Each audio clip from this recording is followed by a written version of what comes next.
आपके पास नंबर है तो जरूर कांटेक्ट करके उनको बधाई दे सकते हैं, दे दें और धन्यवाद दें। और कितनी आनंद की बात होता है, गुड़िया बहुत खुश हो जाएगी, वाह मेरे लिए इतने सारे लोग बधाई दे रहे हैं, धन्यवाद, मतलब प्रभु का धन्यवाद दे तो कितना आनंदित होगा, आनंदित होंगी वो गुड़िया। तो इसलिए सब लोग जितने समय मिलता है, शाम तक आपके पास समय है, सो मेरे प्रियो प्रभु का धन्यवाद देते हैं। तो आए इस समय हम परमेश्वर के वचन में जाएंगे, सचमुच में वो प्रभु महान है। तो आज हम परमेश्वर का वचन हम देखते हैं कि परमेश्वर का वचन क्या कहता है। पहला पत्रस उसका दूसरा अध्याय का हम 11 और 12 पद हम देखेंगे। यहाँ कहता है, बहुत सुंदर बातें हैं और हम सब के लिए मेरे प्रियो। यहाँ कहता है, हे प्रियो, मैं तुमसे विनती करता हूं कि तुम अपने आप को परदेसी और यात्री जानकर उन सांसारिक अभिलाषाओं से जो आत्मा से युद्ध करती है बचे रहो। बहुत बड़ी जो पॉइंट है, जो हमारे जीवन में बहुत उतार चढ़ाव आता है, बहुत सारी चीजें युद्ध होते रहता है। तो आज हम देखते हैं कि एक युद्ध, उससे कैसे बच जाए। हमारे जीवन में पवित्र आत्मा, यदि हमारे जीवन में पवित्र आत्मा का हमने स्वागत के पवित्र आत्मा है, वो हमारी सहायता करेगा कि जो अभिलाषाओं से लड़ने के लिए, अभिलाषाओं से दूर होने के लिए, इसलिए यहाँ कहता है, ए प्रियो, मैं तुमसे विनती करता हूं कि ये पत्रस इस पत्री को लिखता और कहता है, और ये बातें कहता है कि मैं सबसे पहले बोल रहा है, मैं तुमसे विनती करता हूं कि तुम अपने आप को परदेसी और यात्री जानकर उन उन सांसारिक अभिलाषाओं से जो आत्मा से, क्या पड़ता, आत्मा से युद्ध करती है, बचे रहो। तो मेरे प्रियो, मैं इस बात को बतलाना चाहता हूं, हम इस जगह पर हम हैं, मतलब यहाँ पर इस संसार में है, लेकिन एक बात कई बार हमारे मन में आता है, एक बहुत ही अच्छा घर बना या बहुत सारी चीजें हैं, लेकिन यहाँ पर ये पत्रस, प्रेरित पत्रस इस बात को स्पष्ट करता है, हम एक परदेसी है, अपने आप को परदेसी जानो और यात्री जानकर।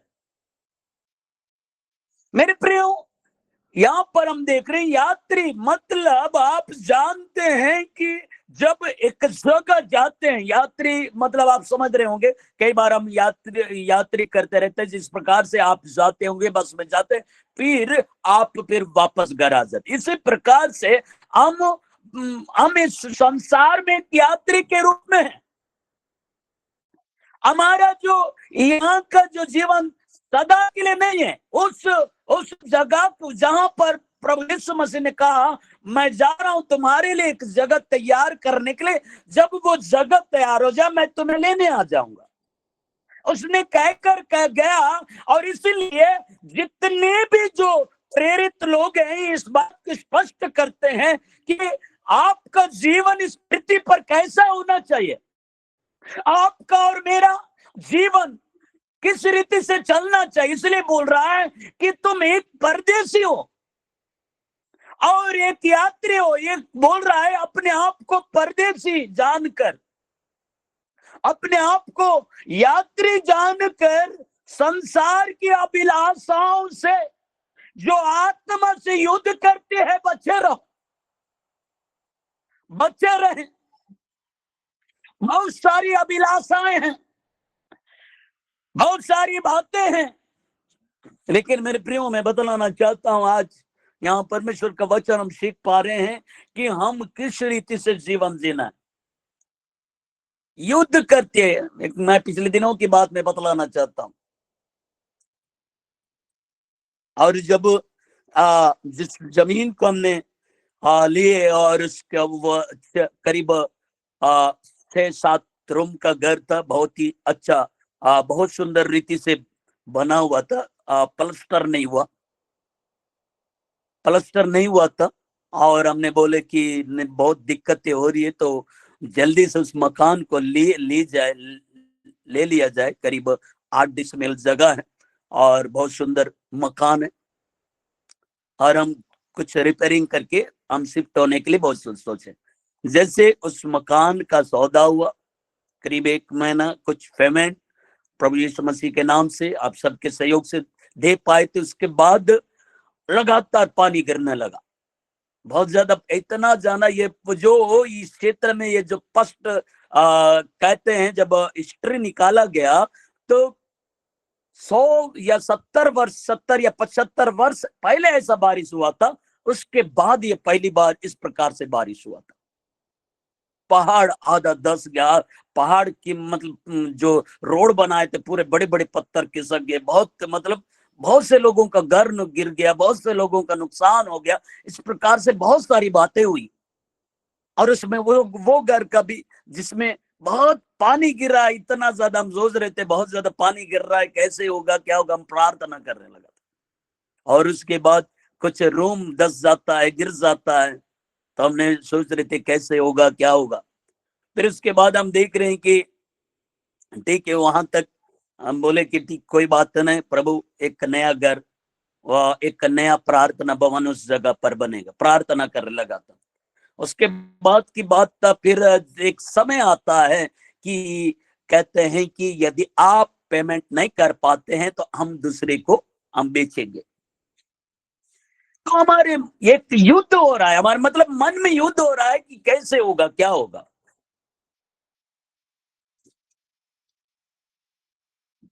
मेरे प्रियो, ये युद्ध हमेशा जो चलता है, और कई ऐसी बातें जब आती है आपके अंदर में भी, सबके अंदर में कुछ युद्ध चलता है, जो जो हो सकता है।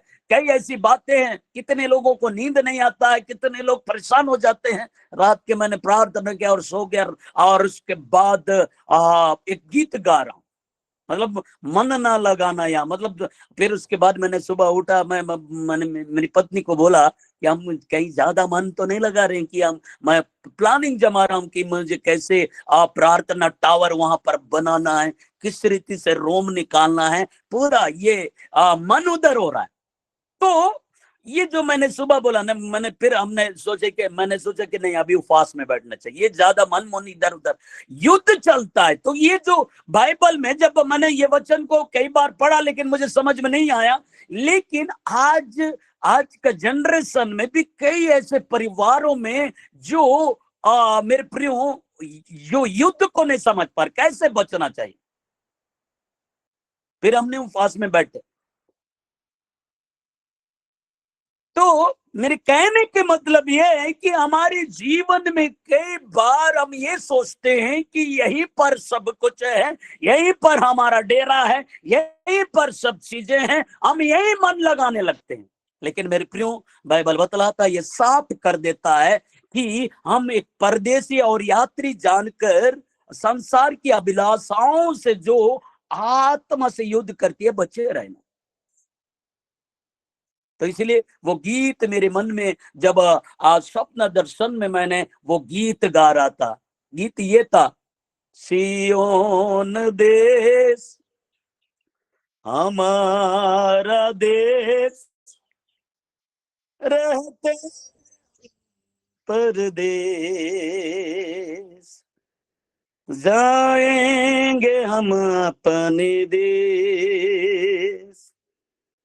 Hallelujah, hallelujah, hallelujah, hallelujah.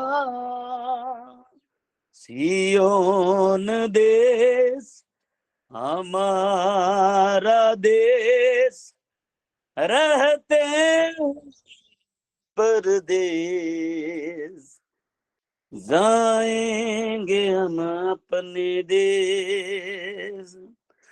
मन ना जाना है हमको वहाँ, मन ना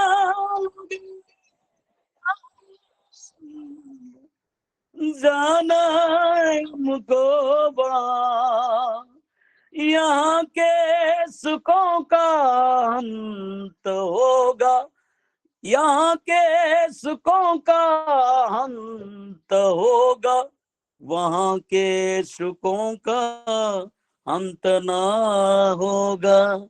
सियोन देश हमारा देश, रहते हैं परदेश, हालेलुया, जाएंगे हम अपने देश। सचमुच में मेरे प्रियो, मन ना लगाना यहाँ। हमारा मन कई बार क्या करना है, कैसे करना है, दिन भर इधर उधर लगे रहता है। लेकिन मेरे प्रियो में बतलाना चाहता हूं, हम प्रभु की ओर मन लगाएं।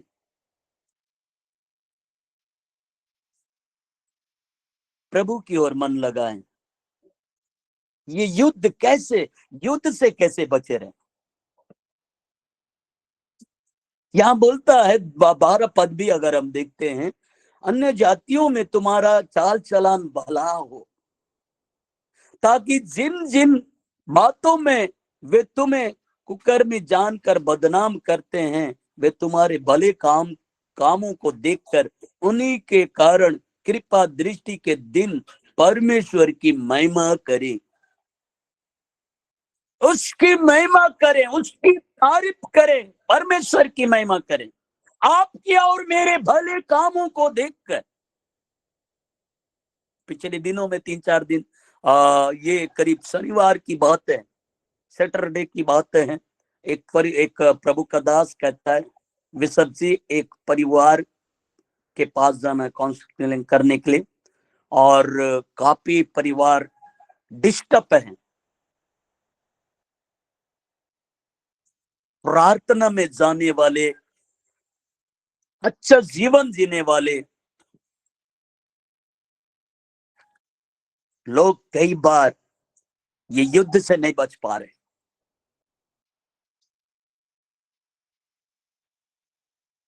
तो वो काफी परेशान है, इसलिए हम चले।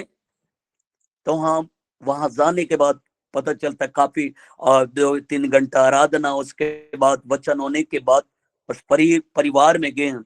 तो पति कहता है किसी अन्य पुरुष से ये बातें करती है, रात भर बात, दिन रात बात करते रहते, 3 बच्चे हैं, ध्यान नहीं देती है।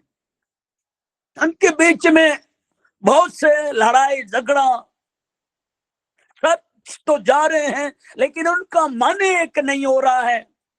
वो लास्ट कहती है, वो महिला कहती है कि मैं इसको छोड़कर मैं चली जाऊंगी, जिसके कारण वे परेशान हो रहे थे कि यहाँ पर जो भवन, यहाँ पे प्रार्थना जो चल रहा है, लोग कहेंगे, लोग कई प्रकार की बातें बोलेंगे, कैसे होगा। हम कई प्रकार की बातों को सोचकर वे चिंता कर रहे थे। मैंने बोला आप लोग शांत रहे, हम और प्रभु यीशु मसीह के नाम में समझाएंगे, सारी बातें अच्छा होगा। मेरे प्रियो, हमने उस महिला को हमने कहा, प्रभु ने आपके लिए लहू बहाया है, याद रखिए। वो अन्य जाति नहीं जानते, लेकिन आप जानते हैं। बाइबल बतलाती इस देह के द्वारा प्रभु की महिमा करे, ना कि अपनी इच्छा पूरी करे। आपको मालूम है परमेश्वर ने अपना एकलौता पुत्र प्रभु यीशु मसीह को दिया है, वो आपके लिए। आप बीमार थे, आप अनजान थे, जब आप मसीह यीशु में आए तो आपके जीवन ने आनंद दिया, सुंदर बच्चों को दिया, सुंदर पति को दिया, सुंदर परिवार को दिया, एक अच्छा मंडली को दिया। उस प्रभु का धन्यवाद दीजिए। जब हम बोलना शुरू कर दिए, तो मेरे प्रियो में बतलाना चाहता, मैंने एक बात, इस बात को मैं कहना चाहता, उनके जीवन में काम करना शुरू हो गया। वो माफी मांगने लगी, वो कहने लगी मैं ऐसा गलती नहीं करूंगी, वो रोने लगी। मेरे प्रियो, उसके लहू में बहुत ताकत है। मुझे एक दिन स्मरण आया, जब बिलासपुर में था, ये जो 2011 की बात थी। आनंद लकड़ा की मम्मी को थोड़ा सा बहुत ज्यादा मतलब तकलीफ आया या बीमार थे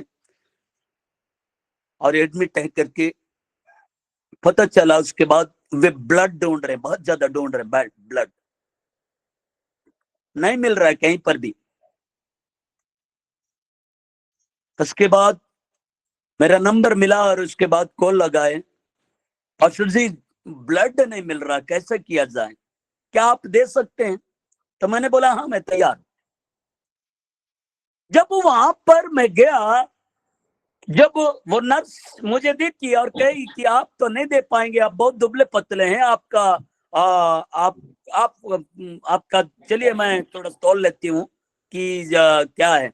मेरा करीब वेट था 45, 43 या 45 ऐसा कुछ था। तो कह रही है वो आप नहीं दे सकते हैं, आपके फिर चेक करने के बाद थोड़ा ब्लड भी आपका जितना रहना चाहिए उतना नहीं है, आप नहीं दे सकते। अब इधर इमरजेंसी भी है। मैंने बोला मैं तैयार हूं सिस्टर, मैं तैयार हूं ब्लड देने के लिए, कोई दिक्कत तो नहीं है। नहीं नहीं नहीं नहीं सर, आपका ब्लड नहीं ले सकते क्योंकि आपका वेट कम है, ऐसे ऑलरेडी तो आपका थोड़ा सा ब्लड भी थोड़ा कम, बहुत दिक्कत होगी। मैं बोला कोई दिक्कत नहीं होगी मेरे प्रियो, मैंने तो बोल तो दिया कोई दिक्कत नहीं हो। लेकिन जब मैंने पहली बार, क्योंकि पहली बार ब्लड देने जब गया, पहली बार जब वहां पर लेटा, लेटने के बाद वो बड़ा इंजेक्शन ला रहे, मुझे डर लग रहा था थोड़ा। और उसके बाद एक बड़ा बोतल, क्योंकि मैंने पहली बार देखा था, एक बोतल उधर लटका दिया और जब मैं सोच रहा था थोड़ा सा निकालेंगे होंगे, और उसके बाद हम देख रहे हैं कि एक बड़ा सा बेग जैसा इधर से निकल रहा है, वो बढ़ते जा रहा है, बढ़ते जा रहा है, फेंक। मैं बोला हो गया होगा, मतलब मेरे मन में कई बातें आ रहा। जब ब्लड निकाले और मैंने सिस्टर को बोला कुछ ज्यादा नहीं निकाले क्या मेरा ब्लड? नहीं नहीं, जितना मतलब वो रहता है निकालने का रहता है उतना ही, उसमें वो नहीं रहता है। तो मेरे मन में आ रहा था। फिर उसके बाद हमने थोड़ा जूस पिए। और जरा सोचिए, प्रभु यीशु मसीह तो आपके लिए अपने बॉडी में एक भी रक्त नहीं, एक भी बूंद नहीं बच पाया। हम जब किसी व्यक्ति को ब्लड देते हैं तो हमारे मन में कई प्रकार के सवाल उठता है। मन गवाही नहीं दे पाता है, क्या ब्लड बनेगा कि नहीं बनेगा। देने के बाद कई प्रश्न उठता है। मेरे प्रियो में बदलाना चाहता हूं, प्रभु यीशु मसीह आपके लिए अपने आप को दे दिया है, सब कुछ कुर्बान कर दिया, सब कुछ निछावर कर दिया आपके लिए और मेरे लिए। जब उसके फीट पर कोड़े मारी गई तो मैं बतलाना चाहता हूं मेरे प्रियो, उनका रक्त बहता गया भयानक रीति से, शायद आप और मैं कल्पना भी नहीं कर सकते। यदि कोई कहीं इंसान गिर जाता है या हाथ टूट जाता है तो सबसे पहले लोग सोचते हैं उसका ब्लड को रोकें, उस ब्लड को रोकने का कोशिश करते या पट्टी बांध देते या किसी न किसी रीति से हॉस्पिटल पहुंचाते हैं ताकि उसका ब्लड रुक जाए। मेरे प्रियो में बतलाना चाहता हमारे प्रभु यीशु मसीह को जब कोड़े मारा गया, उसे किसी ने ध्यान नहीं दिया, उसका लहू बहता गया। किसी ने नहीं बोला कि इसे उस जगह लेकर जाए, वो आपके लिए और मेरे लिए वो लहू बहा दिया है, एक एक कतरा आपके लिए और मेरे लिए बहा दिया है। उसने अपने लहू से हमें खरीद लिया है, इसलिए आज से अपना जीवन प्रभु के लिए निछावर समर्पित करे। मैंने इन बातों को जब कहने लगा, वो महिला रोने लगी, पति पत्नी रोने लगे, सारे लोग रोने लगे। हम अपने लिए ना जिए। इसलिए हम परमेश्वर का वचन भी हम देखते हैं, कहता है रोमियो 13 का 14 पद में भी हम देखते हैं, वरन प्रभु यीशु मसीह को पहन लो और शरीर की अभिलाषाओं को पूरा करने का उपाय ना करो। प्रभु यीशु मसीह को पहन ले, उसको पहन ले, शरीर की अभिलाषाओं को पूरा करने का उपाय ना करे। कई बार हमारे मनों में आता है इसको पूरा करना है, अपने अभिलाषाओं के अनुसार चलने का कई बार मनों में आता है, हम कैसे किस रीति से हम पैसा कमाएं, कैसे कहां जाएं, कई बातें हमारे मन में आता है। लेकिन मेरे प्रियो, मैं बतलाना चाहता, परमेश्वर हमको, आपको और मुझको भूखा नहीं रखता है। एलिया जब उन गुफाओं में रहकर जब प्रार्थना करता था, परमेश्वर ने उसके लिए कौवा को रखा और जा मेरा जो नबी है, मेरे जो पुत्र है उस जगह पर है, उन्हें रोटी दिया करना। मेरे प्रियो, मैं बतलाना चाहता हूं, सकता है आप में से बहुत से लोग सोचते होंगे हम इतने पढ़े लिखे होकर अभी भी घर में बैठे हुए। कई माँ पिता ताने देते हैं, बोलते हैं अभी तक तुम्हें नौकरी नहीं मिले। कई ऐसे ऐसे परिवार है, बच्चों को बोलते अभी तक तुम्हारा विवाह नहीं हो पा रहा है, कैसे करे, क्या करे। और जो एक दिन की बात है, ये गुरुवार की बात, एक परिवार में जाने से एक महिला अपनी बेटी के बारे में बोलती है, पता नहीं कैसा लड़का भी मिलेगा कि नहीं मिलेगा, वो चिंता कर रही है। मैंने बोला आप ऐसी बातें ना बोलिए, आप बोलना शुरू करिए। हम प्रभु के लिए चल रहे हैं, परमेश्वर एक अच्छा रिश्ता भेजेगा। कितने ऐसे लोग हैं प्रार्थना में, प्रार्थना करते हैं, विश्वास करते हैं, चर्च जाते हैं, संगति रखते हैं, सब चीज होता है, लेकिन फिर भी उनके अंदर जो युद्ध चलती, युद्ध में भी वो विजय नहीं हो पा रहे। विजय कब होंगे? जब हम प्रभु के लिए अपने आप को दे देंगे। वो पवित्र आत्मा को स्वागत करेंगे, पवित्र आत्मा को कहेंगे, पवित्र आत्मा आप हमारी मदद कर, पवित्र आत्मा आप हमारी सहायता कर, इन संसार की अभिलाषाओं से लड़ने के लिए हमारी मदद कर। वो आपकी मदद करेगा, वो आपकी सहायता करेगा। वो समय आएगा, आपका जॉब लग जाएगा, वो समय आएगा, आपका विवाह होगी, आपके बच्चे अच्छे होंगे। जब हम परमेश्वर के भय में चलेंगे, हम एक पर्दे से जानकर चलेंगे। और एक मेरे प्रियो में बताना चाहता, यदि हम आज से हमारा मन प्रभु की ओर रहे, परमेश्वर हमारी मदद करेगा। मैंने उस दिन से मैंने बोला, प्रभु समय आएगा सब चीज बनेगा, समय आएगा प्रेयर टावर बन जाएगा, समय आएगा सब चीज बन जाएगा, मैं सिर्फ आपकी ओर मन लगाऊंगा। बहुत से बातें मन में युद्ध चलता है। कितने लोग घर पर, वहां पर जब ऑफिस में बैठते हैं, फिर भी सोचेंगे क्या होगा, कैसे होगा, बच्चों के फ्यूचर के बारे में सोचते रहेंगे। यदि आपके जीवन में कुछ प्रॉब्लम है, थायराइड का शिकायत है, या कई बीमारियां हैं जो चाहे घुटनों का दर्द हो सकते, कुछ बातें होगी, शरीर की तरफ जाएगा। लेकिन मेरे प्रियो, मैं बतलाना चाहता, आज से हम प्रभु की ओर अपना ध्यान लगाएं, उसकी ओर ध्यान लगाएं। और कहता है, वरन प्रभु यीशु मसीह को पहन लो और शरीर की अभिलाषाओं को पूरा करने का उपाय ना करो। प्रभु यीशु मसीह को हमें पहनने की जरूरत है।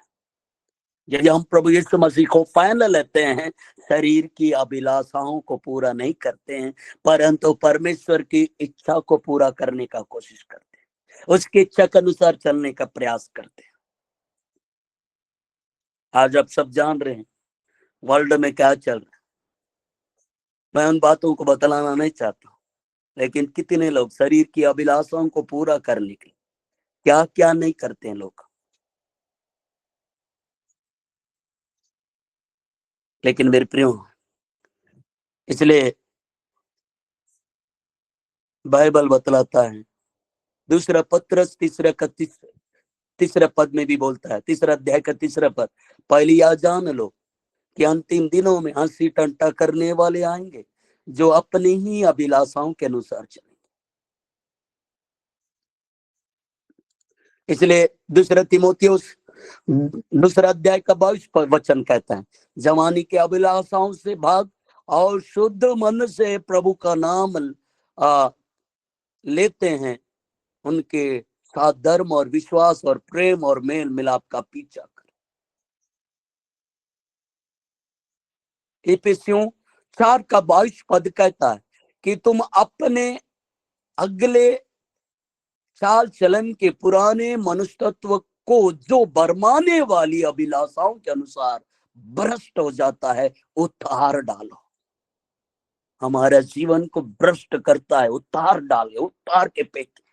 परिवार को भ्रष्ट कर दे रहा है, परिवार को तितर बितर कर दे रहा है। कई पति पत्नी एक नहीं हो पा रहा है। यदि वो कह रहा है किसी से इनसे बात मत करें, ना करें, छोड़ दे।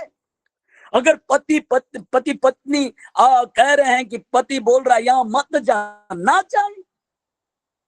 पत्नी बोल रही है इनसे बात मत कर, मत करिए। भ्रष्ट हो रहा है, जिसके तीसरे व्यक्ति के कारण, तीसरे पुरुष के कारण या स्त्री के कारण परिवार बर्बाद हो रहा है, तो उनको बंद करें। पवित्र आत्मा को एंट्री दें। वो पवित्र आत्मा जो आपकी मदद करेगा। आज मोबाइल भी तीसरा व्यक्ति का काम कर रहा है। टाइम नहीं है, लेकिन मैं बतलाना चाहता हूं थोड़ा देर। ये मोबाइल भी ऐसा हो रहा है, तीसरे व्यक्ति से भी कम नहीं है।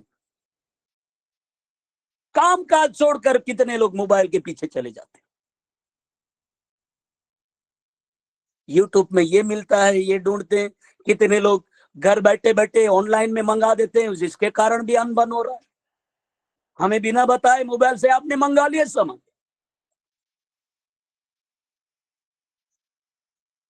मैंने कुछ लोगों को मैंने देखा, बहुत लड़ाई होते,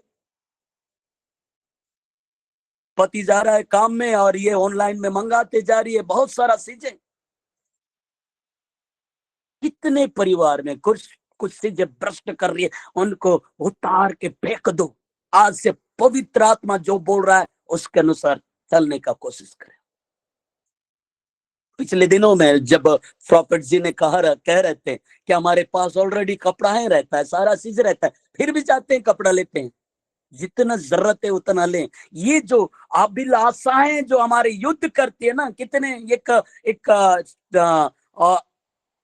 एक दीदी कह रही थी, उनकी बेटी का एक बेटी है, एक बार पहन लेगी तो दूसरा बार नहीं पहनेगी। एक पार्टी में पहन ली मतलब दूसरा पार्टी में वो नहीं पहनेंगे। नहीं, पिछले पार्टी में तो पहन ली, उसको थोड़ी पहनेंगे। ये युद्ध, मन का युद्ध। पवित्र आत्मा यदि आपके अंदर रहेगा तो ये सारी चीजें, सारी मलिनताएं, सारी चीजें हट जाएगा और हम प्रभु में और दिन प्रतिदिन बढ़ते जाएंगे। सो मेरे प्रियो, आए हम अपने आंखों को बंद करें, हम प्रार्थना करें। इसलिए प्रभु से कहे, प्रभु यीशु मसीह, हम आपको पहन लेते हैं और आपकी इच्छा के अनुसार जीवन जिएंगे। प्रभु आप महान है, आप दयालु हैं। आप जो भी कपड़ा पहन से, जो चप्पलें पहनते हैं, वो सब चीजें पवित्र आत्मा बोलेगा ये अच्छा है, सारा चीज अच्छा है।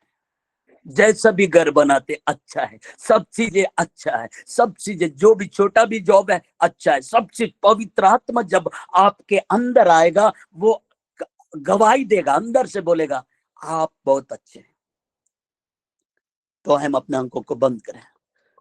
प्रभु जी, हम आपका धन्यवाद देते हैं मेरे राजा, अनुग्रह करने वाला, दया करने वाला प्रभु आप है। ओ हालेलुया, तेरी चाह पूरी हो जाए, हाथों में तेरे जीवन मेरा, मैं मिट्टी हूँ तू है कुमार, मुझको उतार, मुझको बना, मैं मिट्टी हूँ तू है कुमार, मुझको उतार, मुझको बना। प्रभु जी हम आपका धन्यवाद देते हैं, अद्भुत रीति से सहायता करने वाला, मदद करने वाला मेरे जिंदा परमेश्वर पिता आप है। इस ऑनलाइन में जुड़े प्रत्येक प्रियों का आपके हाथों में देता हूँ। मेरे प्रभु दया कर, अनुग्रह कर, हर एक क्षेत्र में सहायता करना मेरे पिता परमेश्वर। एक बार फिर से प्रभु जी प्रत्येक प्रियों को आपके हाथों में देता हूँ, उनके हर एक क्षेत्र में आप सहायता करना मेरे पिता। सबों को ब्लेस करते हैं मेरे पिता परमेश्वर, उनके गाड़ी वाहनों को ब्लेस करते हैं, और पिता परमेश्वर उनके जॉब को ब्लेस करते हैं, उनके बच्चों को ब्लेस करते हैं, आने जाने में तेरी सुरक्षा को चाहते हैं मेरे पिता परमेश्वर। और उन्हें दे विशेष करके लीजा ग्रेस को ब्लेस करते हैं, और आज उनका जन्मदिन है प्रभु, दया कर, अनुग्रह करना मेरे पिता परमेश्वर। प्रभु तमाम बातों के लिए धन्यवाद देते, सारा आदर महिमा जलाल आप ही को देते हुए अति शीघ्र आने वाले प्रभु यीशु नाज़री के नाम से प्रार्थना मांगते हैं, आमीन आमीन आमीन। प्रभु का धन्यवाद हो। ये समय है आशीष प्रार्थना का समय है। मैं फादर जी का स्वागत करना चाहूंगा, बहुत अच्छा आशीष देते हैं। स्वागत है फादर जी आपका, आशीष की प्रार्थना में अगुवाई करें।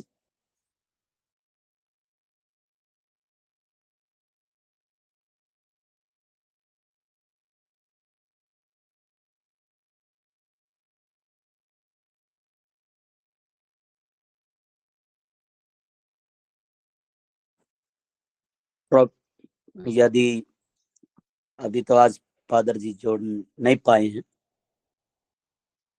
प्रोफेट जी अगर जुड़ पाए होंगे तो वो धन्यवाद का और आशीष की प्रार्थना करेंगे।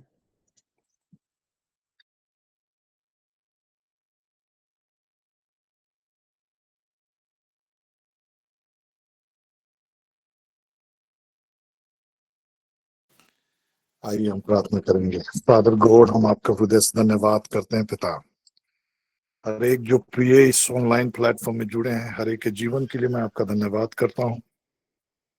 आपकी असीम भलाई और असीम करुणा के बदौलत प्रभु आपने हमें अपना बनाया है। मसीह यीशु के क्रूस पर बहे हुए लहू के छिड़काव के जरिए प्रभु आपने हमें अपना पुत्र और पुत्री ठहराया है पिता। मैं हर एक प्रिय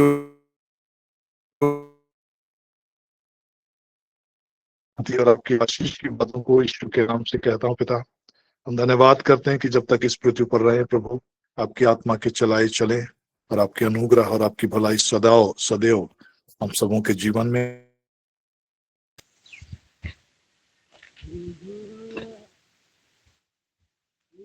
मैं कहता हूँ यीशु मसीह के नाम से, आमीन। Praise the Lord. आमीन आमीन आमीन। सबों को जय यीशु।